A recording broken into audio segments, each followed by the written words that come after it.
I want to get your reaction, first of all, to what the president said in Ohio today about Republican members of Congress taking credit for what you managed to deliver into law in the COVID relief bill. Was that something with your experience in Congress that you expected to see happen? Well, I think the issue is that there's a lot to try to take credit for. If you look at where the economy was about 4 months ago when the president was inaugurated and where we are now, it's an incredible difference. You know, in the 3 months before the president was inaugurated, we averaged about 60,000 new jobs a month. In the 3 full months since then, we've been averaging 500,000 new jobs. That 1.5 million new jobs over the first 3 months, no president in history has recorded that kind of job growth in their first 3 months in office. And so I understand the instinct of any politician to want to take credit for that kind of economic growth. We've actually gone from projecting 3 or 4% economic growth this year to 6 or 7% economic growth. We've gone from lagging the world in our economic performance to actually leading the world and our economic recovery powering the rest of the world's economic recovery. And that's in large part due to the president's American Rescue Plan. So, no, I'm not that surprised that folks want to take credit for that kind of success back in their districts.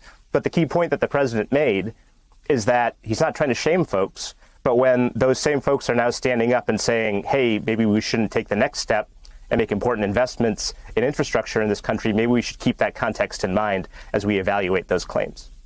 So let's talk about that next step. The Republican offer has come up. Your proposal went down in the Republicans' direction. Where does it stand now? What's your reaction to this new Republican offer? Well, look, I think that there's some good news. The Republicans have come up in a few key areas. They've come up a little bit on rail. They've come up a little bit on what they want to invest in roads and bridges, still short of what we're looking for, but that's progress. I think that there's a couple of major problems. Number one, there are certain areas where they're proposing not to make any investments at all.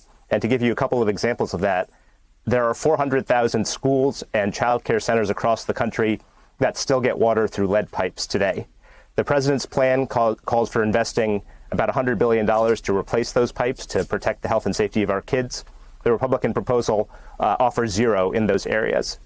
Similarly, as you just read, we propose investments in renovating and updating our veterans hospitals. The average veterans hospital is about 50 years old.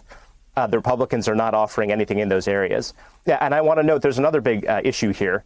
The president has been perfectly clear about how he would cover the cost of these investments. He's talked about raising taxes on big multinational corporations, on closing loopholes that encourage corporations to actually invest overseas, and that pays for every dollar of his plan. The Republicans are talking about, in large part, repurposing money that has already gone to COVID relief.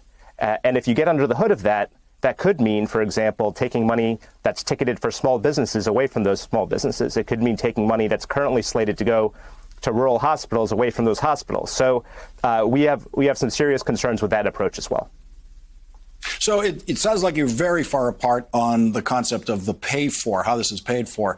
What about this notion that the Republican bill actually doesn't include much new spending, and your bill is all about new additional spending beyond what we were scheduled to spend anyway on infrastructure? That's right. I think that there's a couple of ways of looking at the numbers. There's a certain amount of money that we're scheduled to spend, as you said. The Republican proposal sort of includes that in their total number. It's very clear that there are several areas where the Republicans' proposed investment is far short of what the president has proposed. And I think it's important to step back and think about what that means. We are in a critical moment in an international race. The EU, China, Japan, all of them are making significant investments in their infrastructure. We've dropped from number one in the world to R&D for R&D spending as a percentage of our economy all the way to 9th. At the same time, China has risen from 8th all the way to 2nd. And so if we want to maintain our standing in the world, if we want to maintain our competitive edge, we have to make these investments.